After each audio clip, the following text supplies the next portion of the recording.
আল্লাহর নবী বিশ্ব নবী বলেন, ও আনাস রে, আমি দ্বিতীয় নম্বর আল্লাহ রাব্বুল আলামিন এই কাউসারের ভিতরে দ্বিতীয় নম্বর যেই নিয়ামতটা আমাকে দেবার ঘোষণা করেছেন, ওই নিয়ামতটা হলো আল্লাহ রাব্বুল আলামিন বলেন, ওগো আমার নবী, আপনার সন্তানগুলো আমি দুনিয়ার থেকে নিয়ে এসেছি। কেন নিয়ে এসেছি? অপ্রাপ্ত বয়স্ক অবস্থায় আপনার সন্তানগুলোকে আমি মেরে ফেলেছি। কেন ফেলেছি জানেন গো নবী? আপনি কাঁদবেন না, আগে শুনুন কি জন্য আমি নিয়ে এসেছি। আল্লাহ রাব্বুল আলামিন বলেন, মা কানা মুহাম্মাদুন আবা আহাদিন মির রিজালিকুম ওয়ালাকিন রাসূলুল্লাহি ওয়া খাতামান নাবিয়্যিন।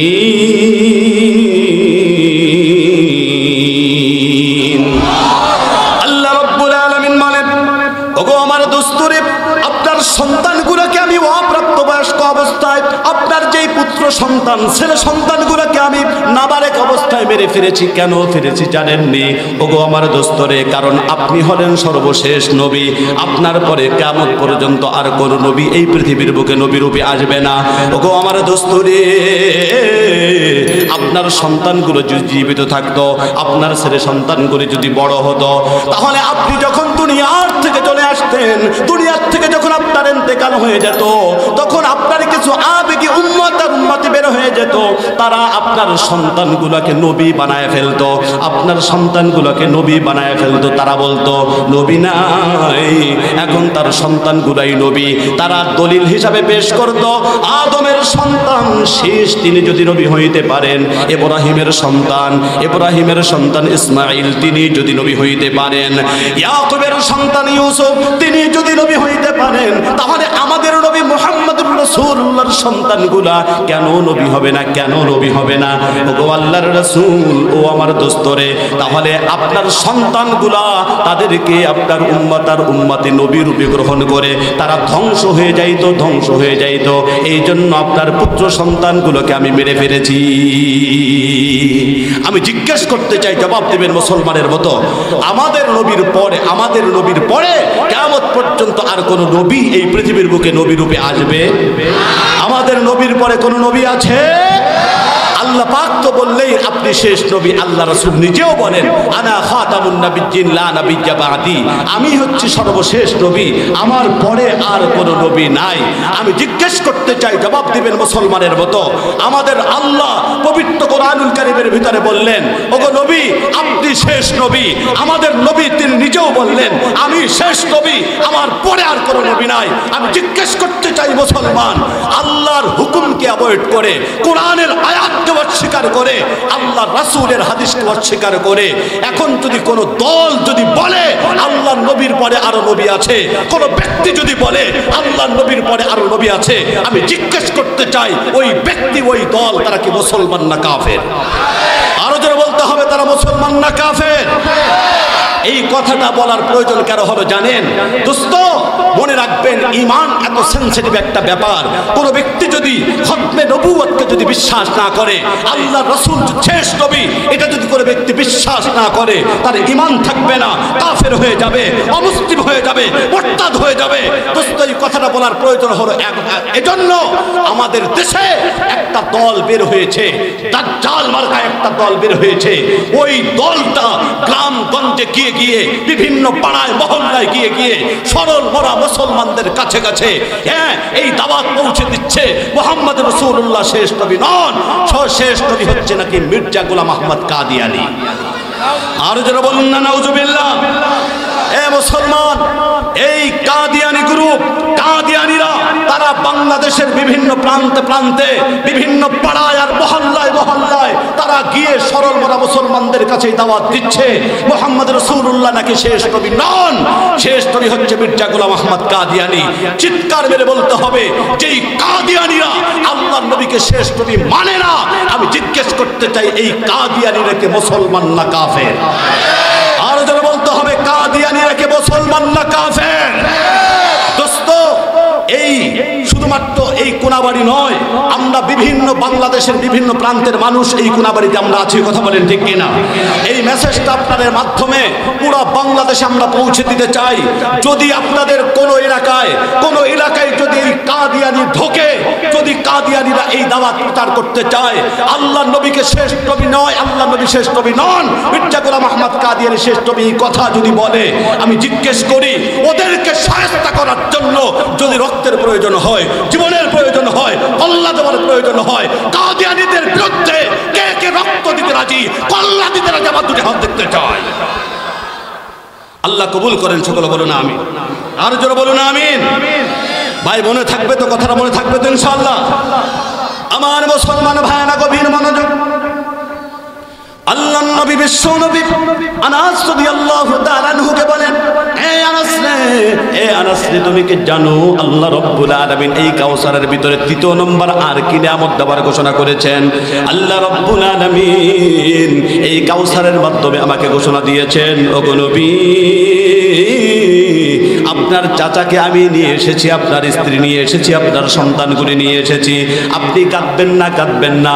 এর পরিবর্তে আমি আল্লাহ রাব্বুল আলামিন আপনাকে একটা হাউজে কাউসার দান করলাম। এই হাউজে কাউসার কিয়ামতের দিন আমি আল্লাহ রাব্বুল আলামিন দান করে দিব, আপনাকে দান করে দিব। কোন সময় দান করব জানেন? যখন গোটা পৃথিবীর সমস্ত মানুষেরা ইয়া নফসি বলে ডাকতে থাকবে আর দৌড়াতে থাকবে হাসরের ময়দানে, যখন এক বিঘত মাথার উপরে যখন সূর্যটা চলে আসবে, সূর্যটা যখন এইভাবে সদরভাবে এক বিঘত মাথার উপরে এসে পুরা তাপ যখন অন করে দেওয়া হবে, মাথাগুলি টাস টাস করে ফেটে যাবে, মানুষের মাথাগুলি টাস টাস করে ফেটে যাবে, ঘিলুগুলি টকবক করতে থাকবে আর বেয়ে বেয়ে পড়তে থাকবে, এই মাটি তার তামায় পরিণত হয়ে যাবে, সমস্ত মানুষ পানি পানি বলে চিৎকার মারতে থাকবে। ওগো আমার নবী, ওই সময় আমি আল্লাহ রাব্বুল আলামিন আপনাকে একটা হাউজে কাউসার দান করব। এই হাউজে কাউসারের পাশেই আপনি দাঁড়িয়ে থাকবেন। এই হাউজে কাউসারের পানি এত মিষ্টি হবে, এই হাউজে কাউসারের পানি এত দামি হবে রে, ওই সময় যদি কোনো ব্যক্তি আপনার উম্মত আর উম্মতের কেউ যদি এক ঢোক পানি যদি পান করতে পারে, তাহলে জান্নাতে যাওয়ার আগ পর্যন্ত আর কোনোদিন তার পিপাসা লাগবে না। আমার বন্ধুগণ, আল্লাহর নবী বলেন, হে আনাস রে, আল্লাহ রাব্বুল আলামিন আমাকে ওই সময় হাউজে কাউসারের পাশেই দাঁড় করিয়ে দিবেন। আমি হাউজে কাউসারের পাশে দাঁড় হয়ে থাকবো, দাঁড়িয়ে থাকবো, আমার উম্মত আর উম্মতিরা আসবে, আর আমি আমার নিজের হাতে আমার উম্মত আর উম্মতিদেরকে হাউজে কাউসারের পানি পান করাবো। জোরে বলুন সুবহানাল্লাহ। আমি জিজ্ঞেস করি, আল্লাহ নবীর হাতে হাউজে কাউসারের পানি আমাদের পান করতে মনে চায় কি চায় না? আরো জোরে বলতে হবে, চায় কি চায় না? আমার বন্ধুগণ, তারা আল্লাহ নবীর হাতে হাউজে কাউসারের পানি পান করতে পারবে? একটু পরেই বলবো। তৃতীয় নম্বর আয়াতের ভিতরে আল্লাহ রাব্বুল আলামিন এই কথাটা বলে দিয়েছেন, আমার বান্দা আর বান্দিরা শোনো, তোমরা কারা আমার নবীর হাতে হাউজে কাউসারের পানি পান করতে পারবে? দোস্তরে, একটু পরেই বলতেছি, তৃতীয় নম্বর আয়াতের ভিতরে আল্লাহ রাব্বুল আলামিন এই কথা বলে দিয়েছেন। কিন্তু এর আগে তৃতীয় নম্বর আয়াত সম্পর্কে একটু কথা বলতে চাই। আল্লাহর নবী ঘোষণা দিচ্ছেন, হে আনাস, তুমি কি জানো আল্লাহ রাব্বুল আলামিন এই সূরাতুল কাউসারের শেষ আয়াতের ভিতরে আমাকে কেমন একটা নিয়ামত দিয়েছেন, কি কথা বলেছেন জানো? আমি তো খুশি হয়ে গিয়েছি। আনাস বলেন, গো আল্লাহর নবী, আল্লাহ রাব্বুল আলামিন কি বলেছেন আপনি বলুন। আল্লাহ রাব্বুল আলামিন বলেন, ইন্না শানিআকা হুয়াল আবতার। জোরে বলুন আল্লাহু আকবার। আল্লাহর নবী বলেন, আসলে আল্লাহ পাক আমাকে বলেন, ওগো নবী, আপনি কাঁদেন কেন কাঁদবেন? তারা আপনাকে নির্বংশ বলে এই জন্য আপনি কাঁদবেন না। ওগো নবী, আপনি নির্বংশ নন, আপনি লেজ কাটা নন। ওই আবু জাহেল, উতবা, সাইবা তারা আপনাকে নির্বংশ বলে, আপনার সন্তানগুলো মারা গেছে এই জন্য আপনাকে নির্বংশ বলে না। আমি ঘোষণা দিলাম, ইন্না শানিআকা হুয়াল আবতার, আপনি নির্বংশ নন। যারা আপনাকে নির্বংশ বলে, ওই আবু জাহেল, উতবা, সাইবা, ওদেরকে আমি নির্বংশ করে ছাড়বো। জোরে বলুন সুবহানাল্লাহ। দেখেন, আমি জিজ্ঞেস করি, আবু জাহেল, উতবা, সাইবা, এই সমস্ত শয়তান বজ্জাতগুলা আল্লাহর নবীকে বলে, মুহাম্মদ তুমি তো নির্বংশ, তোমার নাম নেওয়ার মতো কেউ নাই। তুমি যখন মারা যাবা, তুমি যখন ইন্তেকাল করবা, তোমার নামকে উচ্চারণ করবে না, কারণ তোমার তো ছেলে সন্তান নাই। কে তোমার নামকে ধরে রাখবে? কেউ তোমার নামকে ধরে রাখবে না, তুমি নির্বংশ। আমি জিজ্ঞেস করতে চাই, আমাদের নবীর নাম নেওয়ার মতো লোক দুনিয়াতে আছে না নাই? আমাদের নবীর নাম নেওয়ার মতো কিয়ামত পর্যন্ত লোক থাকবে কি থাকবে না? আল্লাহ পাক বলেন, তুই আমার না, ওই আবু জাহেল উতবা সাইবাদেরকে বলেন, তোরা বলিস আমার নবীর নাম নেওয়ার মতো লোক থাকবে না। আমার নবীর নাম নেওয়ার মতো লোক ঠিকই থাকবে, কিন্তু তোদের নাম নেওয়ার মতো লোক পৃথিবীতে থাকবে না। কথা বলেন ঠিক না? আমি জিজ্ঞেস করি, আবু জাহেলের নাম নেওয়ার মতো লোক আছে দুনিয়ায়? আছে? আছে। আমরাও তো আবু জাহেলের নাম উচ্চারণ করলাম, হ্যাঁ উচ্চারণ তো করলাম আবু জাহেলের নাম, কিন্তু আমাদের অন্তরের ভিতরে যত ঘৃণা আছে, সমস্ত ঘৃণা পোষণ করে আবু জাহেলের নাম আমরা উচ্চারণ করি। কথা বলেন ঠিক না? আবু জাহেল বলে, মোহাম্মদ তোমার নাম নেওয়ার মতো কেউ থাকবে না। আল্লাহ পাক বলেন, আমার নবীর নাম নেওয়ার মতো লোক থাকবে, তোর নাম নেওয়ার মতো কেউ থাকবে না। কিভাবে? দেখেন, আমি দেখি আল্লাহ পাক কিভাবে আবু জাহেলকে ভ্যানিশ করে দিয়েছে। যারা ইসলামের বিরুদ্ধে কথা বলে, ইসলামের বিরুদ্ধে যারা অবস্থান গ্রহণ করে, হ্যাঁ, তাদের অবস্থা কি হয় দেখেন। আবু জাহেলকে আল্লাহ পাক কিভাবে নেস্তেনাবুদ করে দিয়েছে, কিভাবে তাকে একেবারে নেস্তেনাবুদ করে দিয়েছে। আমি যদি আপনাদেরকে ঘোষণা দেই, হ্যাঁ, আমি 1 লক্ষ টাকা দিব, 1 লক্ষ টাকা দিব, এখানে কে আছেন তার সন্তানের নাম আবু জাহেল রাখবেন? নাই? আছেন? কেউ আছেন? হাত জাগান। যদি 2 লক্ষ টাকা দেই, আবু জাহেল রাখবেন সন্তানের নাম? আবু জাহেল বলে, মোহাম্মদ তোমার নাম নেবার মতো কেউ থাকবে না। আল্লাহ পাক বলেন, আমার নবীর নাম নেবার মতো লোক থাকবে কিয়ামত পর্যন্ত, কিন্তু তোর নাম লক্ষ লক্ষ টাকা দিলেও কেউ রাখবে না। কথা বলেন ঠিক কিনা? আমার নবীর নাম নেবার মতো লোক আছে না নাই? কিভাবে আছে? একটা প্রমাণ আপনাদেরকে দেই, আমরা অনেকেই জানি। আল্লাহ পাক বলেন, নবী আপনি চিন্তা করবেন না, ওয়া রাফা'না লাকা যিকরাক, আপনার নামের উচ্চারণ আমি কিয়ামত পর্যন্ত বাকি রাখবো। কিভাবে?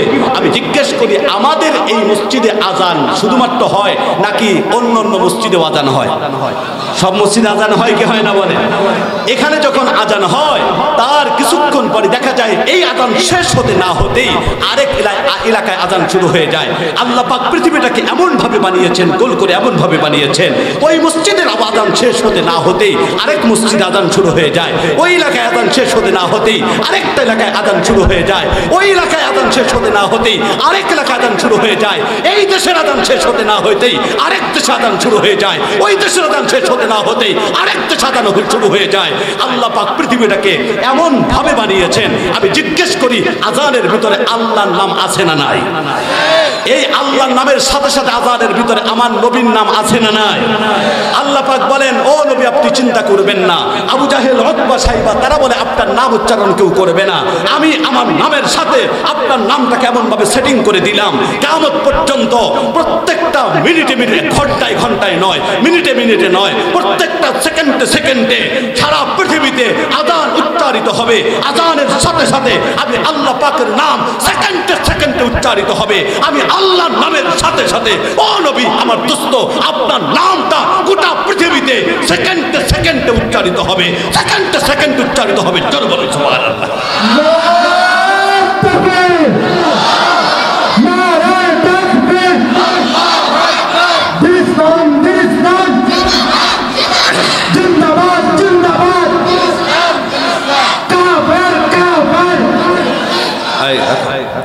দেখেন ভাই, একটা উদাহরণ আমি অনেক সময় দেই, কয়েকবার উদাহরণটা দিয়েছি।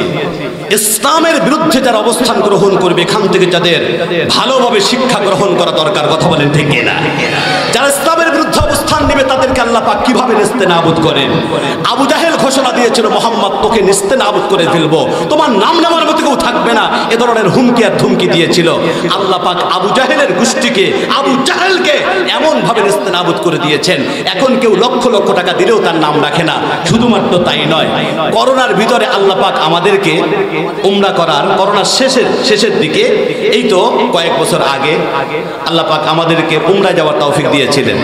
তা আমরা উমরায় গিয়েছিলাম। আমাদের সাথীদের ভিতরে অনেকে এখানে চিনতে পারে, আমাদের পল্লী বিদ্যুতের এক ভাই আছেন যার নাম হচ্ছে কাউসার কাউসার আহমদ ভাই, নামটা বলেই ফেলি, কাউসার আহমদ ভাই, তিনি একটু একেবারে হাট্টা গোট্টা আর কি, খুব মোটা ছোটা আর কি। তো ওই সময় করোনাকালীন অবস্থার করার কারণে বিভিন্ন জায়গায় ঘাটে ঘাটে আমাদেরকে আটকানো হতো, ওখানে চেক করা হতো, বিভিন্ন সমস্যার সম্মুখীন আমরা হয়েছি, যার কারণে পুরো যাইতেই আমাদের বহু সময় লেগে গেছে, অনেক কষ্ট হয়ে গেছে, দাঁড়াতে দাঁড়াতে অবস্থা এমন হয়ে গেছে, পাগুলো ফুলে গেছে। এখন যেই তো আমরা উমরা করব, তো উমরার কার্যক্রম দেখ আমরা তাওয়াফ করার শেষে যখন সাফা এবং মারওয়া ওখানে যখন আমরা সাই করতেছি তখন আমার নিজের পাউটাও ফুলে গেছে, সবার পাও ফুলে গেছে। কিন্তু ওই কাউসার আহমদ ভাই, যার নামটা বললাম, কাউসার আহমদ ভাই, উনি তো একটু খুব মোটা মানুষ, তো ওনার পাটা নিচ থেকে ফেটে রক্ত বের হয়ে গেছে। এখন আমাকে বলতেছে, হুজুর দেখেন পাটা ফেটে রক্ত বের হয়ে গেছে, হাঁটতে তো খুব কষ্ট হচ্ছে।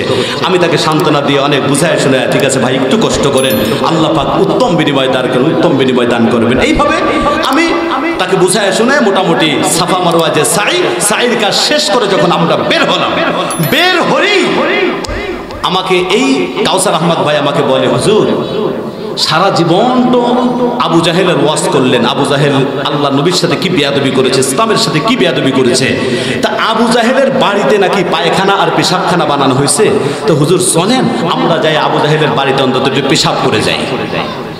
আমি বললাম, ভাই আপনি না বললেন আপনার পা ফেটে রক্ত বের হয়েছে, আমরা তো এখনো পর্যন্ত 8 দিন আছি, তো অন্য সময় এসে আবু জাহেলের বাড়িতে পায়খানা পেশাব করা যাবে, কিন্তু এখন চলেন আমরা যাই হোটেলে যাই, আমরা এই করি, আমরা একটু রেস্ট নেই, আমরা একটু আরাম করি, এখন চলেন। কাউসার আহমদ ভাই আমার বলতেছে, হুজুর এই ঝুঁকি নিতেই চাচ্ছি না হুজুর, কারণ এতদিন পর্যন্ত আপনারা ওয়াজ করছেন, ওর শয়তানি বজ্জাতি শুনতে শুনতে ওর প্রতি এমন ক্ষোভ সৃষ্টি হয়েছে।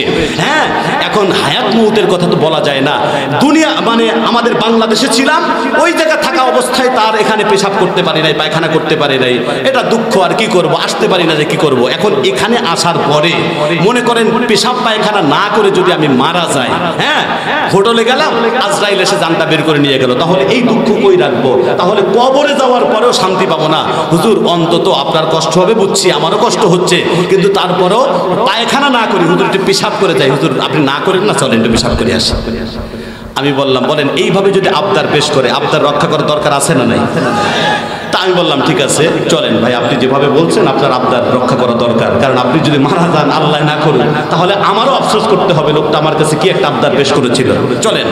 তা আমি আবু জাহেলের বাড়িতে যাওয়ার পরে কাউসার ভাইকে বললাম, ভাই আমার পেশাব পায়খানা আসে না, আল্লাহ যদি বাঁচায় রাখে সামনে আমি করব, কিন্তু আপনি যান তাড়াতাড়ি পেশাব করে আসবেন, বেশি দেরি করেন না, তাড়াতাড়ি আসবেন। আচ্ছা ঠিক আছে, আপনি একটু বসেন। আমি তো বসে আছি, উনি গেছে পেশাব করতে। উনি আল্লাহ রে আল্লাহ, পেশাবখানায় ঢুকছে, তো পেশাব মানে পায়খানার ভিতরেই তো পেশাব করে, তো পেশাব পায়খানায় ঢুকছে, আল্লাহর বান্দার বের হওয়ার কোনো নাম নাই। আমি মনে মনে ভাবতেছি আমার উপরে কোনো রাগ গোসা আছে নাকি আল্লাহ জানে, যে আমার সোজা করতেছে হয়তো এরকমের কিছু কিনা, মনে মনে ভাবতেছি এইগুলা।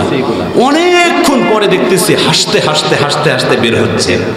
আমি বললাম, কিরে ভাই আমার কি সোজা করে আপনার মজা লাগলো নাকি? হুজুর আপনি কষ্ট দেন না হুজুর, আসলে আপনাকে কষ্ট দেওয়ার জন্য কাজটা করি নাই, কি জন্য যে আমি দেরি করছি আমার কথাটা একটু শোনেন হুজুর। আচ্ছা বলেন, আপনি কি বলেন, কি জন্য দেরি করছেন? কই হুজুর আমি পেশাব করতেই ভিতরে গেছি, কিন্তু পেশাব করি আর আমি চিন্তা করি, হায় হায়, পেশাব করার সময় আমার ভিতরে, আমার মনের ভিতরে এই চিন্তার উদয়টা হচ্ছে, হায় হায় এই তো সেই আবু জাহেল, যেই আবু জাহেল আমার নবীকে কি পরিমাণ কষ্ট দিয়েছে, যেই আবু জাহেল সাহাবায়ে কেরামদেরকে কষ্ট দিয়েছে, ইসলামের ক্ষতি করেছে, এই আবু জাহেলের বাড়িতে আমি এখন বসা, আমি পেশাব করতেছি, হায় হায় এই আবু জাহেলের বাড়িতে আসার পরে শুধুমাত্র পেশাব করে যদি চলে যায় আর পায়খানা করার আগেই যদি আমার মরণ হয়ে যায়, তাহলে কবরে যেহেতু হুজুর আমি শান্তি পাবো না, তা আমি ওই জায়গায় বসে পেশাব করিয়ার সিদ্ধান্ত নেই, আমার হুজুর কষ্ট পায় পাক, কিন্তু আবু জাহেলের বাড়িতে আমি অন্তত পায়খানা না করে যাবো না। চিন্তা করছে, হুজুর আমি জানি আপনার কষ্ট হচ্ছে, ওই সময় আমি সিদ্ধান্ত নিলাম পায়খানা করবই করব। হুজুর পায়খানা তো আসে নাই, সিদ্ধান্ত তো নিলাম ওই পায়খানা করব, কিন্তু পায়খানা তো আসে নাই, কি করব? তখন কুত্তে পায়খানা করছি, তো হুজুর এর জন্য দেরি হয়ে গেছে। আবু জাহেল বলে, মোহাম্মদ তোমার নাম নেওয়ার মতো কেউ থাকবে না। আল্লাহ পাক বলেন, আমার নবীর নাম নেওয়ার মতো লোক থাকবে। আমার নবী যেই জায়গায় জন্মগ্রহণ করেছেন, মুহাম্মদ রাসূলুল্লাহ যেই জায়গায় জন্মগ্রহণ করেছেন, ঘরটাকে সুন্দর করে রাখা হয়েছে, কিয়ামত পর্যন্ত ঘরটা থাকবে। আল্লাহ রাসূল যেই জায়গায় ধ্যান করতেন, ওই জায়গা জায়গাটা গুহাটা সুন্দর করে রাখা হয়েছে, কিয়ামত পর্যন্ত থাকবে। আমার রাসূল যখন মক্কা থেকে মদিনাতুল মুনাওয়ারায় যান, এই গাড়ে সূরের ভিতরে যেই জায়গা অবস্থান করেছেন 3 দিন, কিয়ামত পর্যন্ত সূরটা থাকবে। আল্লাহ রাসূলের স্মৃতিগুলা কিয়ামত পর্যন্ত থাকবে। কিন্তু আবু জাহেল, তুমি আমার নবীর বিরোধিতা করার কারণে যে অবস্থাটা হয়েছে, তোমাকে তো আল্লাহ পাক ভ্যানিশ করেছেনই, তোমার যেই ঘরটা ওটাকে ভেঙেছেন এবং তোমাকে লাঞ্ছিত করার জন্য পুরো বাড়িটাকে আল্লাহ পাক এবার পায়খানার পেশাবখানায় পরিণত করে দিয়েছেন। কিয়ামত পর্যন্ত যত হাজি আছে, ওমরাকারীরা আছে, তারা হজ করার জন্য যাবে, ওমরা করার জন্য যাবে, তারা পরাণ ভরে আবু জাহেলের বাড়িতে পায়খানার পেশাব করবে। কথা বলেন ঠিক কিনা? এখান থেকে শিক্ষা গ্রহণ করো। আবু জাহেলের উত্তরসূরিরা ভালো করে শুনে রাখো, যারা ওই সময় আবু জাহেলের মার্কা যারা ছিল, আল্লাহ নবীর সাথে যারা বিরোধিতা করেছে, তাদেরকে আল্লাহ পাক যেমনি ভাবে শায়েস্তা করেছেন, ওই আল্লাহ এখনো আছেন, কিয়ামত পর্যন্ত থাকবেন, পরেও থাকবেন। তার কোনো লয় নাই, আল্লাহর কোনো ক্ষয় নাই। কথা বলেন ঠিক কিনা? সুতরাং আবু জাহেলের উত্তরসূরিরা ভালো করে শুনে রাখো, আজও যারা নায়েবে নবী ওলামায়ে কেরামের সাথে যারা বেয়াদবি করতেছো, ওলামায়ে কেরামের উপর নির্যাতন করতেছো, দোস্ত রাজনৈতিক বক্তব্য কেউ মনে করবেন না, কিন্তু ওদেরকে আমরা একটু জানিয়ে দিতে চাই, বুঝিয়ে দিতে চাই, যেই আল্লাহ আবু জাহেলকে মেরেছেন, যেই আল্লাহ ফিরাউনকে শায়েস্তা করেছেন, যেই আল্লাহ নমরুদকে শায়েস্তা করেছেন, ওই আল্লাহ আবু জাহেলের উত্তরসূরি, ফিরাউনের উত্তরসূরি যারা আছে, কিয়ামত পর্যন্ত আল্লাহ পাক কালে কালে তাদেরকেও শায়েস্তা করে ছাড়বেন, তাদেরকেও শায়েস্তা করে ছাড়বেন। কথা বলে ঠিক কিনা? আমার মুসলমান ভাইয়েরা গভীর মনোযোগ। আল্লাহ রাব্বুল আলামিন বলেন, ও আমার দোস্ত, আপনি কাঁদবেন না, আপনার চোখের পানি আমি সহ্য করতে পারি না। আপনাকে কাউসারের মাধ্যমে এত বড় বড় নিয়ামত আমি দান করলাম। আল্লাহর নবী বলেন, আনাস রে, এই জন্য আল্লাহ রাব্বুল আলামিন এই কাউসারের ভিতরে এত বড় বড় নিয়ামত যখন আমাকে দিয়েছেন, আমি খুশি হয়ে গিয়েছি। আমি আমার চাচা হারানোর যন্ত্রণা ভুলে গিয়েছি, আমার স্ত্রী হারানোর যন্ত্রণা আমি ভুলে গিয়েছি, আমার সন্তান হারানোর যন্ত্রণা আমি ভুলে গিয়েছি। আমার বন্ধুরে, এখন আমি আপনাদের কাছে জিজ্ঞেস করতে চাই, আল্লাহ রাব্বুল আলামিন বিশ্ব নবীকে যেই কাউসারটা দান করেছেন, হাউজে কাউসার দান করেছেন, আল্লাহর নবীর হাতে ওই হাউজে কাউসারের পানি আমাদের পান করতে মনে চায় কি চায় না? যদি কিয়ামতের দিন আল্লাহর নবীর হাতে হাউজে কাউসার আমাদের কপালে না জোটে, আল্লাহ হেফাজত করেন, তাহলে কিয়ামতের দিন আর কোনো উপায় থাকবে না, আর কোনো উপায় থাকবে না। কিন্তু আল্লাহ পাক বলে দিয়েছেন, হাউজে কাউসারের পানি বিশ্ব নবীর হাতে কারা পান করতে পারবে? আল্লাহ রাসূল বলে দিয়েছেন, আল্লাহ পাক যেই কথাটা বলে দিয়েছেন আল্লাহ নবীর ভাষায়, আল্লাহ নবীও বলে দিয়েছেন কারা হাউজে কাউসারের পানি পান করবেন। আল্লাহ পাক সূরাতুল কাউসারের মাঝের আয়াতে বলে দিয়েছেন, যাদের ভিতরে 2টা গুণ থাকবে, আল্লাহ পাক তাদেরকে হাউজে কাউসারের পানি কিয়ামতের দিন বিশ্ব নবীর হাতে পান করাবেন। জোরে বলুন সুবহানাল্লাহ। কয়টা গুণ? আরো জোরে বলতে হবে, কয়টি গুণ? 2টি গুণ যদি কোনো ব্যক্তির ভিতরে থাকে, আল্লাহ রাব্বুল আলামিন কিয়ামতের দিন বিশ্ব নবীর হাতে তাকে হাউজে কাউসারের পানি পান করাবেন। দোস্তরে, আমরা একটু লক্ষ্য করি এই 2টা গুণ আমাদের ভিতরে আছে কি আছে না। আল্লাহ রাব্বুল আলামিন পবিত্র কোরআনুল কারীমের সূরাতুল কাউসারের মাঝের আয়াতে বলে দিলেন, ফাসাল্লি লিরাব্বিকা ওয়ানহার। জোরে বলুন আল্লাহু আকবার। 1 নম্বরে হলো ফাসাল্লি লিরাব্বিকা। ওগো আমার নবী, আপনার উম্মত আর উম্মতিদেরকে আপনি জানায়া দিন, আপনি নিজেও আদায় করুন, আপনার উম্মত আর উম্মতিদেরকে জানায়া দিন, ফাসাল্লি লিরাব্বিকা। যদি হাউজে কাউসারের পানি আপনার উম্মত আর উম্মতি পান করতে যায়, তাহলে 1 নম্বর যেই গুণটা অর্জন করতে হবে, যেই সিফাতটা অর্জন করতে হবে, যেই আমলটা করতে হবে, ওই আমলটা হলো আমি আল্লাহর জন্য সালাত কায়েম করতে হবে, নামাজ আদায় করতে হবে। আমি জিজ্ঞেস করি, নামাজ 5 ওয়াক্ত নামাজ, এটা নফল না ফরজ? আরো জোরে বলতে হবে, এটা নফল না ফরজ? আমি এখানে যারা আছেন, আমি জিজ্ঞেস করি, আপনারা বলুন তো, আমাদের সমাজে নামাজ পড়ে না এমন মুসলমান আমাদের সমাজে আছে না নাই? আছে মানে অধিকাংশ মুসলমানদের অবস্থা হলো এটা। দেখা যায় আল্লাহ পাক যেই নামাজকে ফরজ করে দিয়েছেন আকিমুস সালাহ, আল্লাহ পাক আদেশ সূচক শব্দের দ্বারা যেই নামাজকে আমাদের উপরে ফরজে আইন করে দিয়েছেন, ফরজ করে দিয়েছেন, ওই নামাজের জন্য যখন আল্লাহর পক্ষ থেকে মুয়াজ্জিন যখন মসজিদে আযান শুরু করে দেয়, দেখা যায় হাজারো লক্ষ লক্ষ মুসলমান আমাদের সমাজে আছে, ওই আযান শোনার পরে মসজিদের সামনে থেকে ধার পাকা করে দিয়া হেঁটে যায়, কিন্তু আল্লাহর ডাকে সারা দিয়ে মসজিদের ভিতরে ঢোকে না। কথা বলেন ঠিক কিনা? আছে না না? আমাদের সমাজে মুসলমানদের অবস্থা এমন হয়ে গেছে, বহু মুসলমানের মুখে আমি নিজের কানে শুনেছি, তাদেরকে যখন নামাজের কথা বলা হয় তখন তারা বলে, হুজুর নামাজ না পড়লে কি হবে, আমার ঈমান ঠিক আছে। কথা বলেন ঠিক কিনা? কথা বলে কি বলে না? এমন মুসলমান আছে না নাই? মনে রাখবেন একটা কথা, একেবারে সংক্ষিপ্ত, আমার সময় শেষ হয়ে গেছে, একেবারে সংক্ষিপ্তভাবে যে কথাটা বলতে চাই, যারা নামাজ আমরা ঠিকভাবে আদায় করি না, এক ওয়াক্ত পড়ি তো 4 ওয়াক্ত পড়ি না, 2 ওয়াক্ত পড়ি তো 3 ওয়াক্ত পড়ি না, অথবা এই জুমায় আসছি আরেক জুমায় আসছি, পুরা একেবারে সপ্তাহের ভিতরে আমরা নামাজ আদায় করি না। দোস্ত, আমাদের নামাজ যাদের ঠিক নাই, এক ওয়াক্ত যাদের প্রতিনিয়ত ছুটে যাচ্ছে, হ্যাঁ, কোনো কারণ ছাড়া যারা নামাজ আমরা ছেড়ে দিচ্ছি, মনে রাখবেন যদি অন্য সমস্ত ইবাদত বন্দেগী করা হয়, হ্যাঁ, রোজা রাখলো, হজ করলো, যাকাত দিল, দান সাদকা করলো, কিন্তু শুধুমাত্র নামাজ আদায় করলো না, খোদার কসম করে বলছি ওই লোকটা জান্নাতের দরজায় গিয়ে আবার জান্নাত থেকে ব্যাক করে জাহান্নামে যেতে হবে। কারণটা কি? কারণটা হলো আল্লাহ রাসূলের ঐতিহাসিক একটা বাণী। ঐতিহাসিক বাণী হলো মিফতাহুল জান্নাতিস সালাহ, নামাজ হচ্ছে বেহেশতের চাবি, নামাজ হচ্ছে বেহেশতের চাবি। কিয়ামতের দিন এমন অবস্থা বহু লোকের হবে, তারা অনেক ইবাদত বন্দেগী করেছে, রোজা রেখেছে, হজ বারবার করেছে, উমরা বারবার করেছে, অনেক দান সাদকা করেছে, শুধুমাত্র নামাজটাই তার ঠিক ছিল না। আল্লাহ পাক বলবেন, এত নেকি নিয়ে আসছো, যাও, তুমি যাও, জান্নাতে চলে যাও।